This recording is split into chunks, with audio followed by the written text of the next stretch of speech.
Participating in the carbon market would not only offer Nigeria and Africa the opportunity for growth, industrialization and job creation for its teeming population, but also provide the right incentives for clean energy and climate action. According to stakeholders, which include Nigeria's Vice President Yemi Osinbajo, the carbon market pipeline could create 30 million jobs in the next decade, with the potential to create more than 100 million jobs through climate-aligned projects by 2050. 7 African countries, Burundi, Gabon, Kenya, Malawi, Mozambique, Nigeria and Togo, have signed up to develop country carbon activation plans and tap into over $200 million in advanced market commitments, a good sign for a market that has a $200 billion potential. This means there is more in store for the continent. To help us look at this and more, we have George Anibunam, sustainability expert. He joins us virtually. Hello, good to have you join us today. Yeah, thank you so much. Good morning. Thank you for having me around today. Absolutely. Well, let's start with the carbon market. What more do we need to know about it? Can you hear me? Oh, absolutely. I can hear you. Can you hear me? Hello. Okay, I can hear you, George. Okay, George, if you can hear me, I was asking, looking at the carbon market, what more do we need to know about that market? Yeah, can you hear me now? Yes, I can hear you, George. Can you hear me? Okay, thank you. Yeah, I can hear you very well. Thank you so much. Okay. I think it was network. Okay. So for the carbon market, when we talk about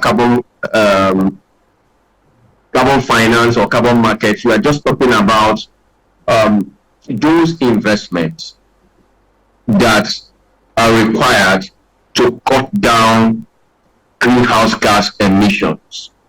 So, for instance, when you invest in green or call it renewable energy, or when you invest in renewable energy transportation, transport system, or call it green transportation, we are actually talking about carbon financing. So when you finance emission reduction, greenhouse gas emission reduction, you're automatically talking about carbon finance or carbon finance business, or call it carbon finance business, or call it carbon finance market. So that's exactly what it is all about. Thank you. Okay, so talk to us. What do you make of the position being taken by Nigeria and about 6 other African countries? Okay, so now it's now very, very important, because you cannot talking about carbon markets without. If you can hear me, George, talk to us about what you make of this particular agreement between Nigeria and 6 other African countries, and what they are about to do in this line. Okay, fine. So when we talk about, concerning the partnerships, last time I said that.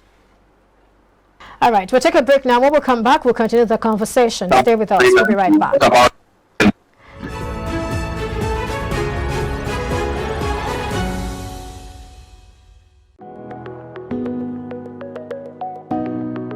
Thank you for staying with us. We still have Judge Anibunam with us. Thank you, Judge, for joining us again. Yeah, thank you so much for having me around. All right. So before we went on that break, you were telling us what you think about what Africa is doing now, where we have Nigeria and 6 other African countries. Okay, thank you so much. So, as part of the global carbon market conversations, it's very, very important that countries come together, like we saw Togo, Mozambique, Nigeria, and other African countries coming together to see how they can develop what we call African Carbon Market Initiative, pledging over $200 million. So this is very vital, because if you look at the kind of, the amount of money or the amount of capital involved for Africa to be able to achieve its highest potentials in terms of energy transitions or climate change, climate change mitigation, is over $6.5 trillion that is required between now and 2050.